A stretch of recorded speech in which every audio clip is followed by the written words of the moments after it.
oh boy. We have a good one tonight. Hold on, let me get some more lights on in here. We got a good one tonight because you people have been just all over social media going crazy over the Olympics.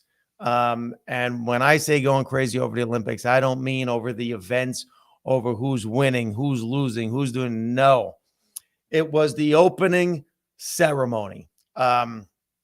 One thing really got everyone going. And listen, again, I'm going to say it right out of the gate, as I always do. What I'm about to say on this podcast is my opinion. It's based on my experiences. This is my perspective. Am I right about everything? Absolutely not. Am I wrong about things? Sure. Am I open to your perspectives? Always and forever. But I'm going to let you know out of the gate, I'm going to upset some of you tonight because I think a lot of what I saw over the weekend was the reaction of just the divisiveness that exists in this country and this waiting to pounce on each other, waiting to pound each other, just always ready for a fight. And I'm going to get into something that shouldn't involve always ready to get into a fight. But then again, maybe it should. Religion. Okay. So what did we see this weekend? We had the Olympic Games start Friday night, opening ceremony. I'll be honest, I didn't watch. I went out. I went to the movies. I saw Twisters. Oh, remind me, someone in the comments, how was Twisters? Went to the movies. I'm not a huge Olympic person. I'm really not. I tend to, watch the events after the fact, catch up on the stories, all of that stuff. Opening ceremony, whatever. Okay. I'll watch snippets. And then my Twitter was going wild. My social media is going wild. Blasphemy. Oh my God. They're mocking Christians. They're mocking Catholics. They're mocking our. I said, what is happening? What is this holy war? Okay. So we have the depiction of the Last Supper. Okay. Now, first and foremost, let's talk about this depiction of the Last Supper. This is an artistic rendition of the Last Supper. And it's an artistic rendition of a person's just that, what they would perceive the Last Supper to look like. Did the Last Supper actually look like this? I'm going to tell you with probably 100% certainty, it did not. It did not look like 12 people showed up at a restaurant and said, Jesus, table of 12, wasn't originally 13. Yeah, we had it for 13. This guy Judas isn't going to make it. Last minute cancellation. We're down to 12. No, that's okay. You know what? We got a table over here. One problem. What's that? All the seats are on the same side of the table. Oh, we're all sitting on the same side? Well, yeah, it doesn't make conversation a little bit different. We'll take the tip. Listen, that's not the way it happened. Okay, so first and foremost, that's not the way it happened. You're talking about 2,000 years ago. You're talking about people that lived in the Middle East that were most likely the closest thing you're going to find to cave dwellers as you can imagine. These people most likely sat around a fire, sat around in a circle, and had this event sitting on the ground. There was no, I'm going to bet, I would bet pretty much everything I have. There was no tablecloth. In fact, I don't think there was a golden chalice or any of that stuff. Most likely, you just think as rudimentary as you can. 2,000 years ago, carpenter, okay? You're talking clay dishes. You're talking people sitting around. You're talking about bread that was made in, with hot coals or whatever they could make to make this bread and this whole thing. It wasn't like someone brought bottles of wine to the table or bottles of water, tap or Pellegrino. Okay, so first and foremost, that's an artistic impression of what it is. And I see people already checking in. Stephanie Neff Campbell, hi. Rich and Ashby checking in from Tom's River. Thank you.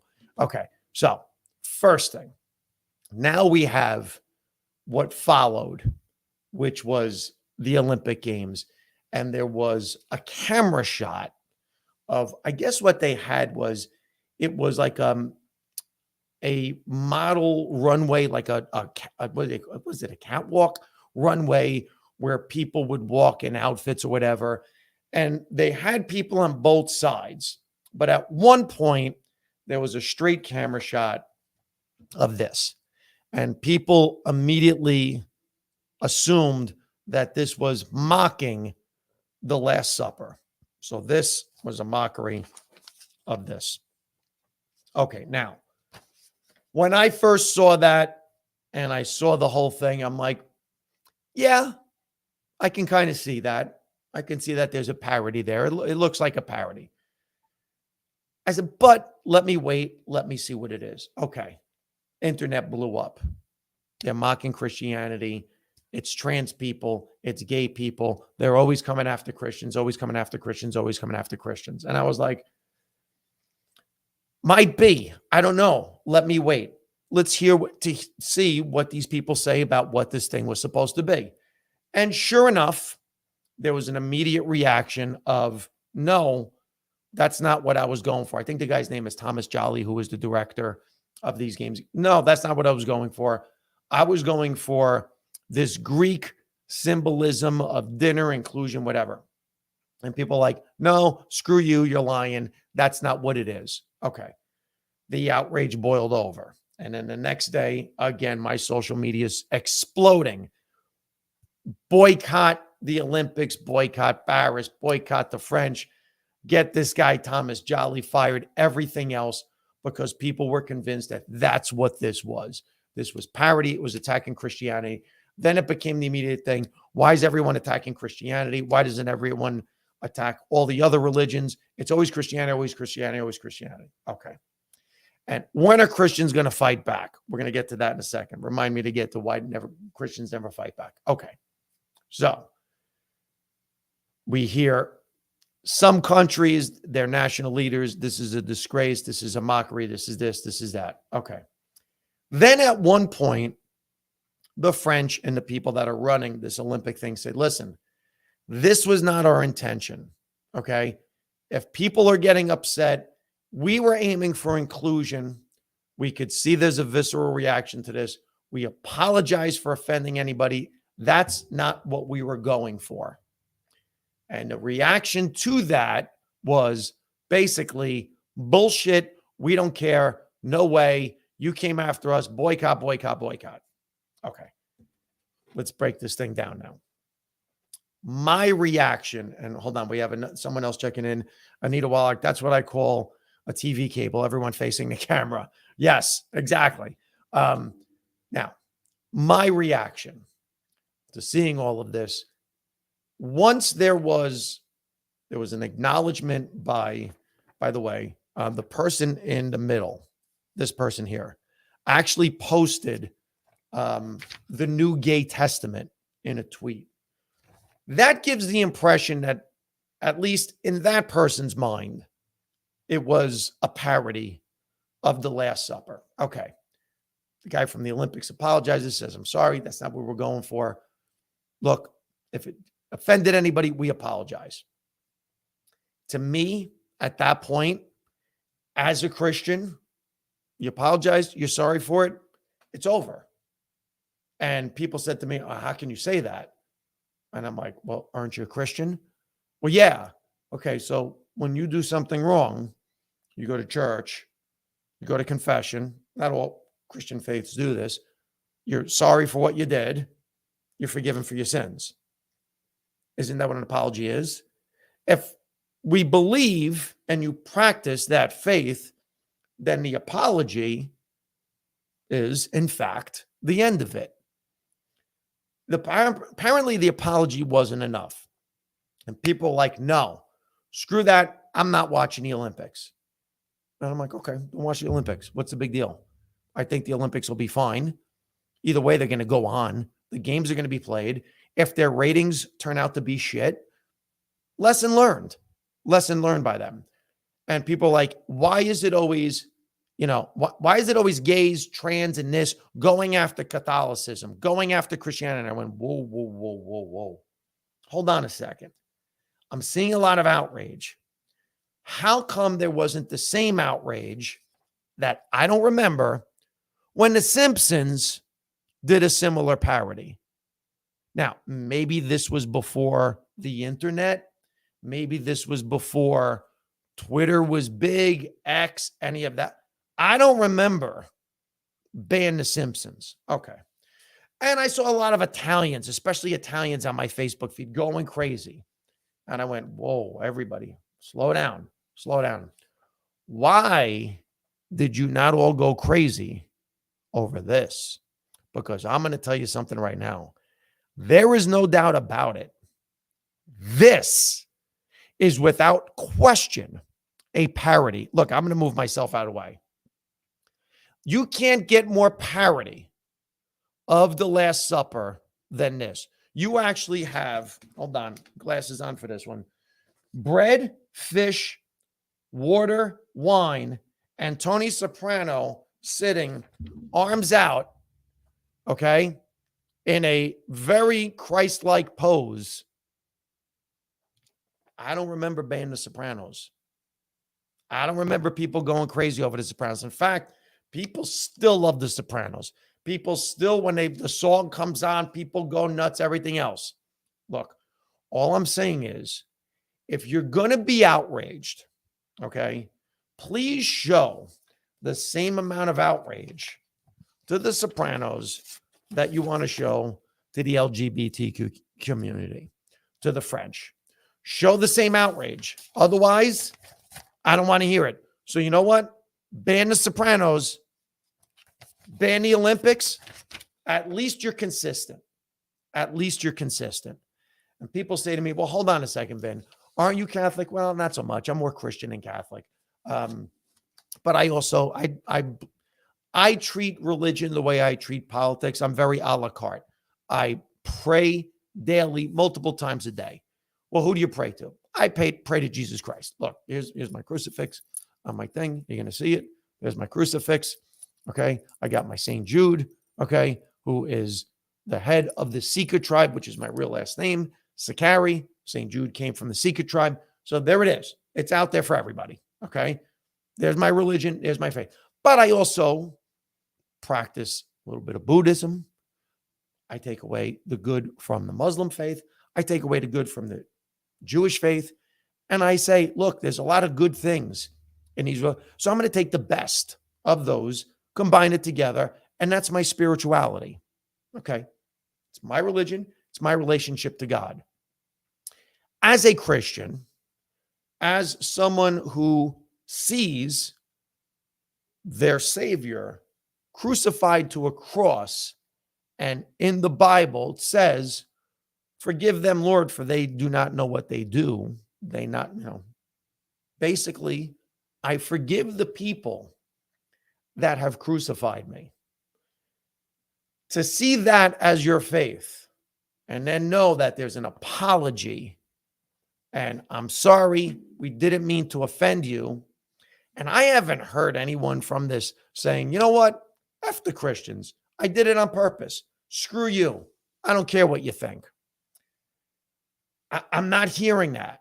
So at what point are you going to be more Christ-like? I'm not saying you got to watch the Olympics. You cannot watch the Olympics. You could ban the Olympics. You could boycott the Olympics. You could do whatever you want to the Olympics. You could go after their sponsors. You could hate the French. You could hate this guy, Thomas Jolly. You could go after all. I don't care. Okay. But at what point does your Christian faith, do your Christian values of, there's an apology, you know what? We'll move on. Still not going to watch your thing. I'm going to move on. Because if you have a faith that's based on that, if you have a faith that's based on they know not what they do, then there's got to be a point of, hey, listen, you know what? You spat on him, you beat him, you whipped him, you made him carry a cross, you nailed him to a cross, you killed him. And in the end, he's ready to accept everyone into his kingdom. Well, if that's the person you're praying to, then I don't know that there is a banning of people in that faith if there's remorse and an apology. You tell me if I'm wrong on any of this. You tell me if I'm off base. But again, what I'm asking for the people that are posting all of this stuff, you want to dislike this? That's fine. Call balls and strikes the same way and be the same way with this. Be the same way with this and every other parody that's out there of the Last Supper. Now, the other thing is this, with regards to parody, with regards to comedy, with regards to free speech, this is protected free speech. You may not like it, but the speech you have to protect the most is the one that you disagree with the most, okay? I was not a fan of the show Sopranos. This is protected free speech. This is exactly the speech you have to protect. So it's the speech you disagree with. It's the speech that you find objectionable, so long as it's not breaking the law, so long as it's not fighting words, inciting violence, and all that other stuff, okay? As long as it's not violating Indiana versus Hess, which is the case law with regards to free speech, and all of the litany of other case law, yelling fire in the theater, all that speech has to be protected. It's protected speech. You can find it offensive, but it's protected. Now, let's get to the people that find it offensive. If you saw the reaction of people that they were offended, and then you started mocking those people and calling them snowflakes, you're thin skinned, you're this, well, what kind of person are you? Because you know what? It's those same people that when you talk about pronouns, when you call them libtards, when you call them snowflakes and everything else, those are the same people that get super offended too. How about we do this, okay? When someone's hurt by words, and granted, there are some words, it takes a lot to offend me. I got to be honest. I do this, and I do this I go on Gutfeld. I work at a TV show that's considered very left-wing. I do comedy shows. You have to see the messages that I get, okay? I'm going to say 80-20 good to bad. I get attacked by people that call me all kinds of names. It takes a lot to offend me, especially on social media where I could just block you. There's nobody out there whose profile picture is of a cat, of a cartoon character, of a superhero, whose name is something other than their real name, who hides behind their computer screen. That person is never going to offend me. You're hiding in your basement or wherever you're hiding in the safety of your little house behind your computer screen, behind your phone, and you think you're going to get to me. Never going to happen because I'm going to go click, block.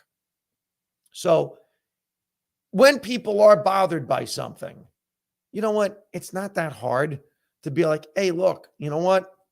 These people are hurt. And you know what the crazy thing is? You're talking about religion.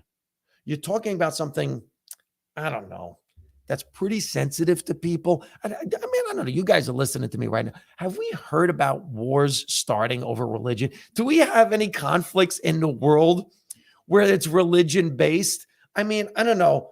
Recently, maybe going back, I don't know, the Crusades, I don't know, the Spanish Inquisition, I don't know, Lutheranism in England and the Church of England, and I don't know, pretty much every war in the history of the world that's been tied to some type of religion. You know that people are sensitive about religion. When someone is expressing how they're offended by something, to turn around and be dismissive of their feelings and emotions, all I can say is maybe someday when you're hurt by something, the same thing happens to you. And maybe that will give you some type of insight to say, you know what? I was a real douchebag for not being sensitive to someone else's pain. That was kind of a douchebag thing for me to do. You know what? Now I realize it. Now, what a real adult would do is go back and say, hey, you know what? I was dismissive of you of what you felt about at that moment. And you know what? I'm sorry you're hurt. Instead, you know someone's offended. You know someone's posting, you're a snowflake. I mean, listen, I don't kick somebody when they're down. I don't hurt somebody when they're feeling pain. I sit back and say, let this person go through what they're going through. I'd rather say nothing if I don't have something comforting to say than attack the person. But that's me. And I don't know, where do I get that from? Where do you think I get that kind of thing from? Maybe it's from, oh, yeah, shit, my faith. Just me, everybody. I don't know. Let's jump on some comments here. What happened to the beard? Oh my God. I don't even know how to say it. Wylayan, I hope I'm saying that right. So here's the thing. So listen, when you're my age, it comes in super, not even gray. It was coming in white. My mother saw me with this thing. She went absolutely wild on me. She goes, oh my God, you look so old. My mother's an old Italian. You look so old. Take this thing off. Vinny, please, shiver your face. You look old. I don't like her. And I shaved it off because my mother hated it. And you know what? She's 89 years old. I want to make my mother happy. And if she can't stand a beard, and to be honest with you, after a while it itches. I don't like it either. So yeah, I shaved it really because of my mom. Second, because it was itchy, it's annoying, and it's hot and everything else. But thank you for the question. Kim Van Restveld, can we all just get along? Yeah, Kim, I don't get it, man. I really don't. I have to be honest. I don't understand how when something offends somebody, especially their religion, their faith, and people jump on it. At the same time, when someone does feel something that is offensive, let them go through it. Let them work their way through it. They saw something that pissed off something deep and personal to them. Religion is deep and personal. It's a personal experience with your faith, something that you believe in without seeing, okay, and having tangible proof of. That's a deep connection. You know that someone's offended by that. You're going to jump on them and pound them. I don't do that. So someone said, the Christians never fight back. Yeah, exactly. That's a thing. It's called forgiveness. It's called turning the other cheek. What do you want Christians to do? Do you want them to actually take on an extremist position that other religions that you attack for being extremists do? What is the alternative? Well, you may say, you know what? Sound off. Where is the Pope? Where is the Catholic Church? Where is the Protestant Church? Where is this church? Where's that church? Where are all the church leaders saying, hey, we don't like this? Someone's got to say something about it. I think the outcry was there. Now, if your organized church didn't say something, and look, I'll be honest, I'm more Christian but far more Christian than I am Catholic. I don't go to Catholic church. When I go to churches, here's the best part. I go to churches when they're empty. I go to churches when there's no mass because I don't want to be surrounded by what I feel to be hypocrisy of the other people around me. I love to pray in an empty church. That's where I feel my greatest connection. The other place I love to pray is outdoors, somewhere quiet. That's where I feel my greatest connection. But that's me. Some people love it in a congregation. If you've ever gone to what I hate to call it this, but I'm going to call it a black church. If you've ever gone to that kind of mass, wow, congregation, full throat, you could feel the celebration. You could feel the connect. Yeah. A lot of Catholic churches I've been to, it's very, oh, Father, peace be with you, peace be with you. Yeah, okay, and out the door. So that's me. That's my experience. Just me. I'm not saying every church is like that. I'm not saying they're all like that. These are the churches I've walked into. There's probably phenomenal Catholic churches out there. I guarantee you there are. I haven't found them. When I find one, I'll go. You want to invite me to one? Say, Vin, I got one you might love. I would love to experience it. I would never not say no. I remember we went to Ireland. Man, I walked into a church in Ireland and there was a band practicing and there was harps and they were singing. And I sat there. It literally brought tears to my eyes because you felt that connection. That's a beautiful thing when you can really feel that, which is why I would never attack someone's faith. I don't care what it is. I would never do it. So yeah, no, Catholics don't retaliate. It's not a thing that's part of the religion. So anyway, let's see. Yelling. Thanks for your commentary. Yeah. No, listen, I don't know if you're talking about the beard or both. If you're talking about both, thank you. Yeah, no, the beard thing had to go. And it made me look older. It did make me look older. And my mom was right. It was so wet. It was amazing when I shaved it. First I had to trim it, and the hair in the sink was so white. Oh my God. It was beyond. It wasn't great. It was white. I was like, yeah, this is no good. Not a good look for me.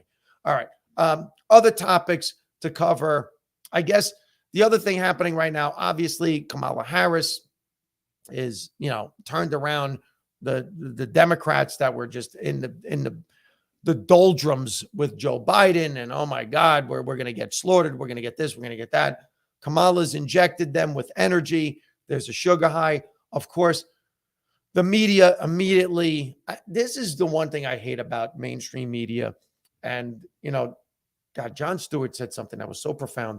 He goes, he's like me. He reads news. So I tend to read the news where I get my information. I tend to read.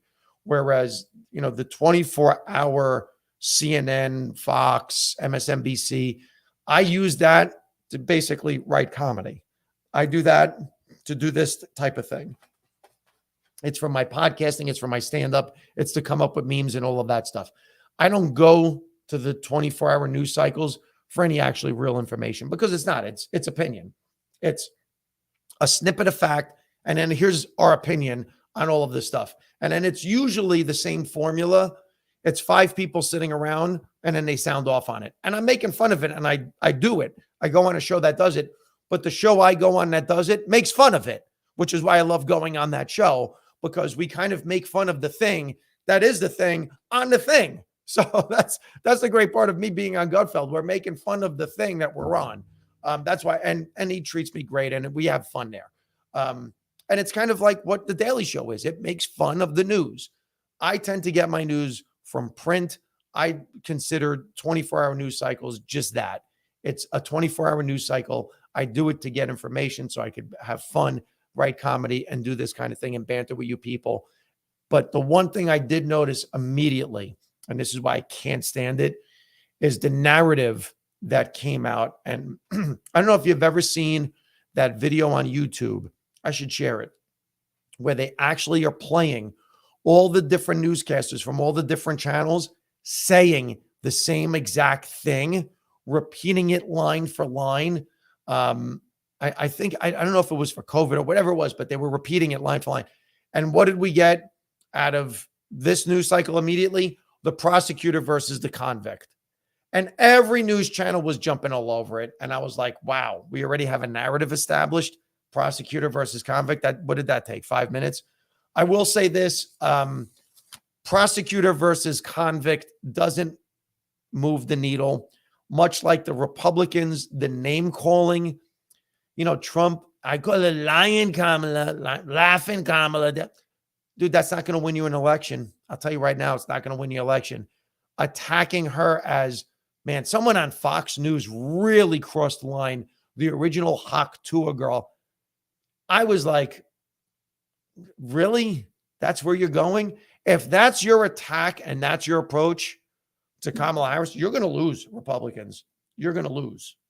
You're going to get blown out if that's your attack. This was a candidate that was not likable when she was running as a candidate. Tulsi Gabbard slaughtered her in a debate. She never made it to Iowa. So she is a flawed candidate. So you can attack her on policy. So to go after an ad hominem attacks, you're going to get killed. So if that's your game plan, Republicans, you're going to get blown out. But it was interesting to see the narrative immediately kicked off, and everybody was repeating it over and over. Do you have a VP preference for Harris? Here's the thing about that. And this is, and I hate this about both candidates. So apparently Trump went younger, and it's weird that Ohio is considered the Midwest. So he went young and Midwest, I guess, to try to pick off Michigan, Ohio, Wisconsin, Pennsylvania and kind of try to relate to that part of the country. And they said that he's a lot like Trump, which is weird because at first he hated Trump. I think vice president picks can be very, very strange. I don't think in the end they make a difference. The one thing I have heard is she should go after this guy Shapiro because it'll help her win Pennsylvania. And I'm like, wow, if we just pick vice presidents and running mates to try to secure electoral votes and not with the intention of, especially after what we just saw on, what was it? The 13th? What's it been? 2 weeks where a bullet whizzed by the one person's head and our Secret Service apparently can't keep these candidates healthy and safe. You really have to have vision beyond just, Josh Shapiro helped us pick off Pennsylvania and that'll help us. Because then it becomes, well, Josh Shapiro is also very pro-Israel and Kamala Harris is teetering very pro-Gaza. So it's like, at what point do you pick the person that most aligns with what the people want as opposed to trying to win an election? And as far as I'm concerned, I think all of it is to try to win elections. Look, going back to Bush and Quayle, some of the vice president picks have just not made sense to me. I don't know that they move the needle that much. I don't think they do. I think this is very much going to be Kamala versus Trump. And it's going to be, you saw what I did for 4 years from, 2016 to 2020. Here's her record, which she's got to own some of Biden's stuff. And then they got to debate. They have to debate, and we're going to see what they say. I don't know that it's going to move the needle. I'll be honest. So I don't have a preference. My preference is somebody who's actually going to be someone that if something happens to the president, they can do the job as well. I don't know enough about Josh Shapiro. I do not like Pete Buttigieg as a vice president pick. There's also, I saw them talking about the senator from Arizona. I'm drawing a blank. Someone throw out his name. I just think they're diametrically opposed. And again, it just becomes, well, pick someone from Arizona because it's a border issue. He is a border state, and it'll kind of combat some of the border czar stuff. It's such political bullshit. So I'm not a fan of it either way. I think it's a bunch of nonsense. Tim Walz, Mark Kelly. Yeah, thank you. Mark Kelly. Yeah, Mark Kelly is the one in Arizona. I just don't think I think they're diametrically opposed. I don't think that they work well together. In terms of, what this election's going to come down to, I think Kamala's going to, drive home the abortion issue, which I thought Trump kind of made it, hey, listen, it's a state's issue and I'm not for a total ban on abortion. I don't know. I could be wrong. He's going to drive home the border. He's going to drive home the economy. And so long as they stop the ad hominem attacks and it's based on that, I think it's a really close election again. I think there was a serious issue with Biden. The only thing I wish that the news media would be, and I'm not going to attack the public for this, I'm going to attack the news media for this. In May, June, it was, we need to replace Kamala with Gavin Newsom. If you remember, and the people that are watching this, be honest. I remember it was in May, June, we need to replace Kamala. Then after the debate, it became, we need to replace Biden. And you know what? Who better than Kamala? So it's so disingenuous. I'm going to say this to people too. I know a lot of people are ready for the doom and gloom. Here's the thing. If our country hinges on Trump winning and it's the end of our democracy because a former game show host has become the president, and you know what? This 4 years is going to break down our country forever. Conversely, if Kamala Harris wins, it's the end of our democracy. They're going to start passing constitutional amendments like crazy, and they're going to change the Supreme Court. They're going to load the Supreme Court, even though they don't have a House majority, and people are already talking out of their ass. And it's the end of our... Be honest, if our democracy is so fragile that either one of these two people can end this country as we know it, do we really have a country that is a house that's worth saving at this point? Or maybe we're so fragile that one presidential election can do us in. Maybe we're done already as a country. Maybe we're done. Maybe we're that close to done. I will say this, we're on the tail end of our reign as a global empire. And if you've studied history the way I study history, the one thing you learn about history is you normally see the end of an empire when you're spread too thin militarily. We are. When your economy starts falling apart with trillions of dollars in debt. And when the moral fabric of the country starts falling apart. I'm not talking about religious moral fiber. I'm talking about the division. We're 3 for 3 on all of the things that normally end a, global empire. So that's, she should pick DeSantis, Brenda.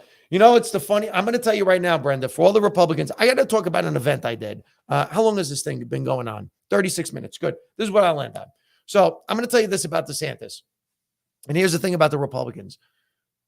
The thing that dooms DeSantis, the thing that killed his campaign was exactly what I was just talking about with Trump and the ad hominem attacks against Kamala Harris and what the Fox News guy said with the Hawk tour, which was so over the line.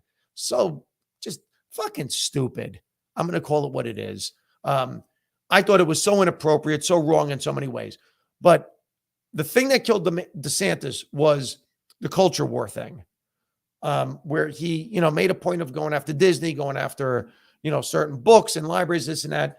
And I did an event because I thought in terms of the way he runs the state of Florida, and you look at what Florida did during the pandemic, I thought actually DeSantis, but for all of the culture war stuff, I thought he was a pretty good candidate in the sense of his background, his intelligence, his policies in terms of running Florida. If you could take what he did in Florida, and I say this for a lot of governors, there's a lot of governors that do a really good job of running their state. If you could take what they do in their state, which is why I thought for Trump, I'll be honest, I thought Youngkin was a better pick for him. What do I know? I don't know.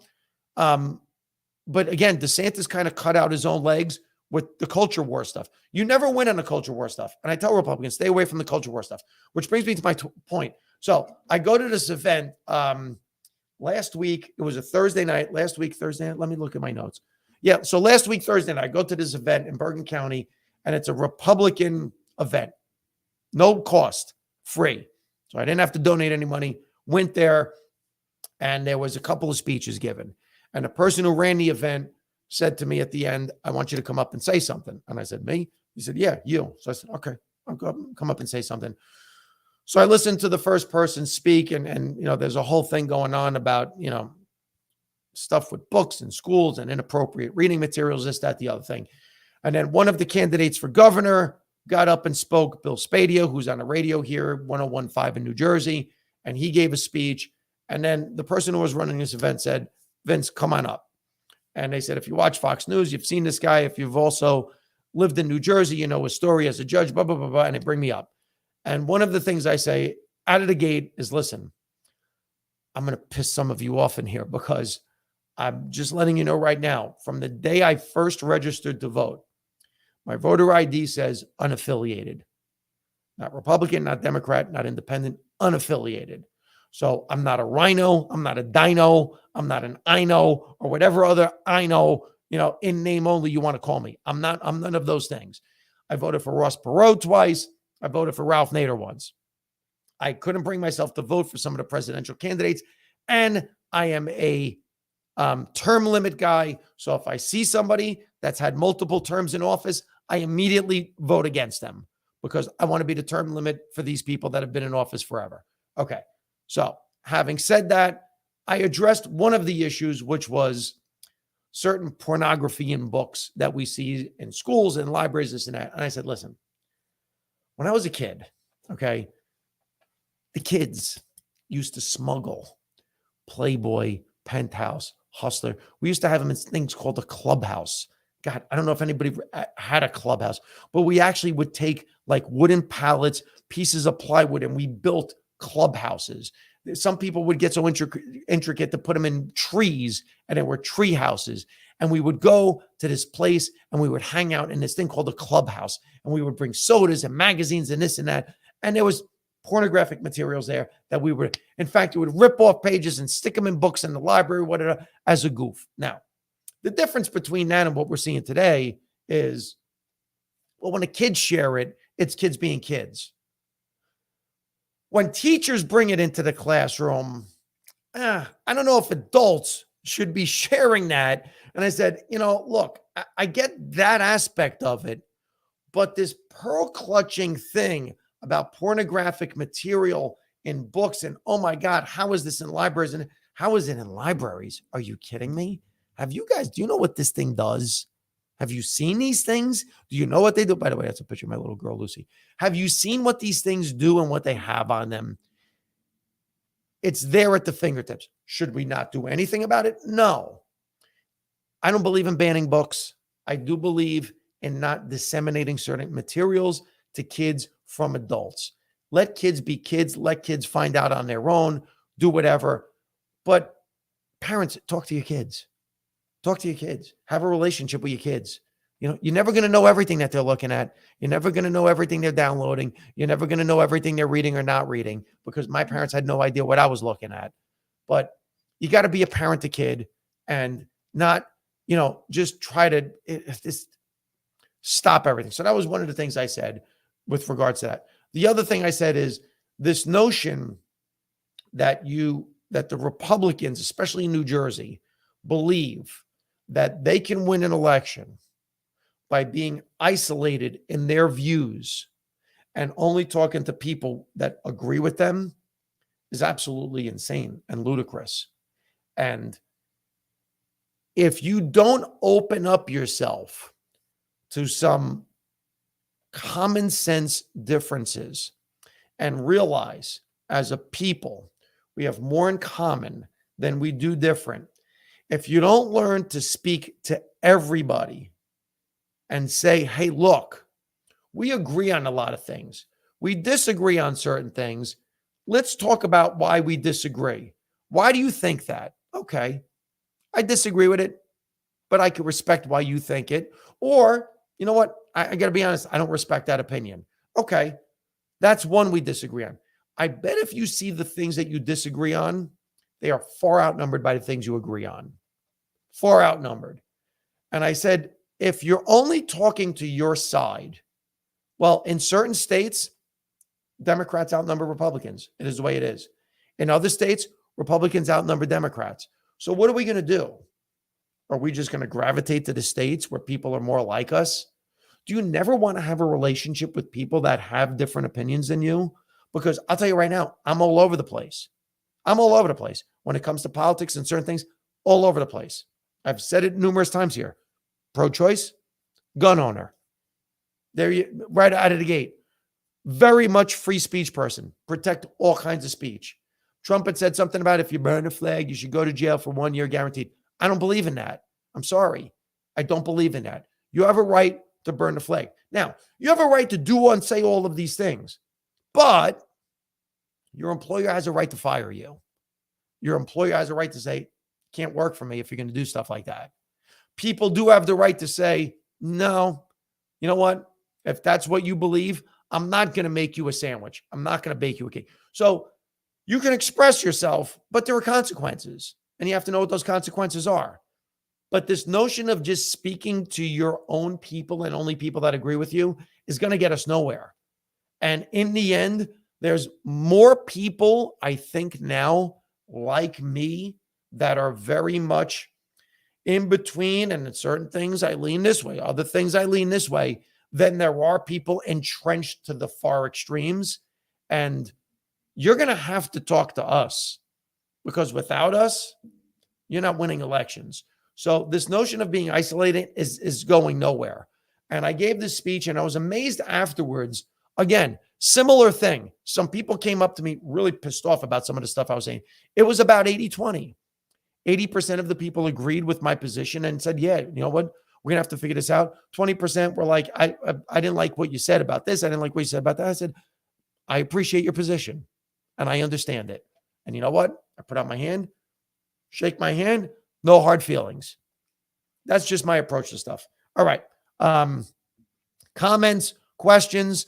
We're at 45 minutes, long enough. I think we've had more people on this stream live than we've had on any other stream. So it's working out. Yeah, throw me subjects, throw me topics. I want to make some of these things lighthearted. I made a joke earlier where I was at work. I was at the show and I said, I just saw the Olympics and the shooting results. And amazingly enough, there was no American in the top in any of the shooting categories. Go figure. All the shooting that we have here, and we can't get one person to win. I guess there were different targets that they were shooting out. Did you discuss the childless comments? Yeah, that's a weird thing, that JD Vance said 2021. And I'll be honest, I think if you sat down with JD Vance and asked him about that, I'm pretty sure he wishes he didn't say that. So for those of you who don't know what the comment is, so JD Vance made a comment about how childless women who own cats are making a lot of the decisions. And it was basically a play on Karens and the type of people that are Karens. And he basically called them childless women that own cats or something to that effect. If I'm wrong, correct me what the exact quote was. But I think you get the point. Again, these ad hominem attacks of people. And look, I'll be honest, I'm 54 years old. I have no kids, never married, didn't have kids.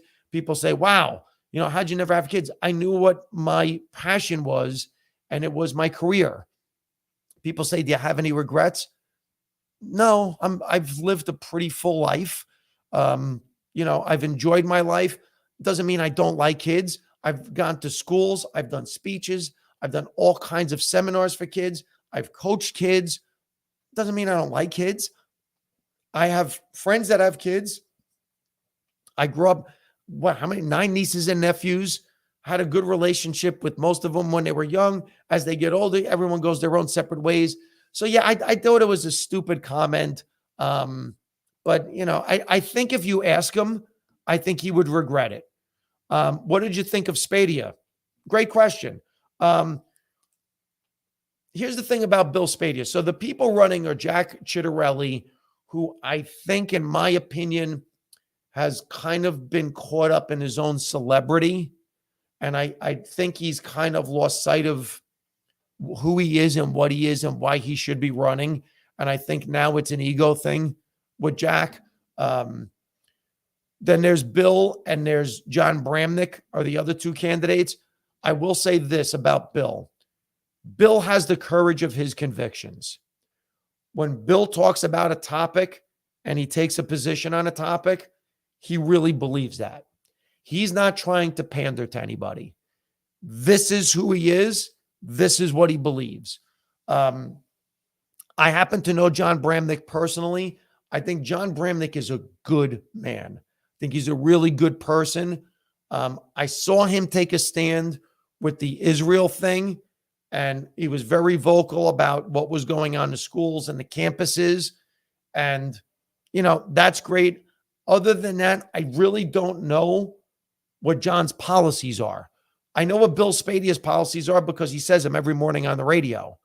I'm a little, again, John's a good man. He's a good person. I really don't know what he's trying to get done and what he's saying the vision for New Jersey is, other than we have to work with people across the aisle. Well, yeah, great, whatever. That doesn't tell me what your vision is. I want John to be more specific about what he wants to do for New Jersey. So, right now I'm looking at Bill and John as the front runners. I think Jack is kind of fallen out of grace with a lot of the voters in New Jersey. And I think he's lost his way. So that's my opinion on where we stand in New Jersey for the governor race. The Democrats, I got to be honest, the people running for governor for Democrat in New Jersey right now, I think is a shit show. I'm not impressed by any of the candidates there. So I guess we're going to see who's going to step forward. I don't think anyone's made a real aggressive step forward, but yeah, I'm not impressed with this field so far and with the Democrats. No, thanks, Vince. No, not thank me. Thank you. This doesn't happen without you people watching and everyone coming together. And again, listen, I with the religion thing from the beginning and the politics thing, I try to take a very sensical approach to this stuff. All of this is based on my perspective, my experience in life, and my experience is based on my experience in law, my experience as the son of Italian immigrants, growing up with Italian values more so than necessarily American values. My first language, Italian, we spoke it in the house all the time. So it took me a while to kind of meld into the American culture. Then look, college, accounting major, law school, becoming a lawyer, sitting as a judge, traveling 35 states. I think I've been to over 70 cities that I've performed in, thanks to Trevor Noah and touring with him. Canada, shows in Canada. I've been to Europe. So I all of my perspective is based on my lived perspective. I'm not telling you I'm right. So please, if you're watching this podcast, I'm not trying to convince you of anything. And the last thing I'm going to have is the hubris to think I'm always right about this stuff. I could be wrong about it. Please share your thoughts, because you know what? That's the only way I'm going to learn, is by engaging with me and giving me a different perspective. So yeah, it's perspective, it's opinion. It's not law. I'm not laying down law here. I'm not saying, look, here's the thing. That's not who I am. It's, look, here's how I see it. So hopefully, you guys can relate to some of this stuff. Can't post some comments to certain this. All right. So I'm looking at everybody. Listen, 51 minutes. Again, thank you for tuning in. Let me know if you watched live on the replay. Please follow me on YouTube. It costs you nothing. All you have to do is subscribe. There's a subscribe button somewhere. Where's the subscribe button? It's here, right? There it is. Hold on. Boom, right there. There's a subscribe button. It's so weird doing it with the camera when you can't say. Please subscribe, like, share. If you enjoy what I'm doing here, tell other people, hey, there's a guy who's got an interesting perspective. Take a listen. I post shows on Instagram. Check my live feeds. I post them on Facebook. I'm going to be going to Chicago with the show. We're going to be doing live shows while the DNC is going on. If you're in Chicago, if you're someone from there, please say hello. I love talking to people, love meeting people. Again, thank you, everybody, for being a part of this, and can't do it without you. All right. Appreciate every single one of you. Have a great night, everybody.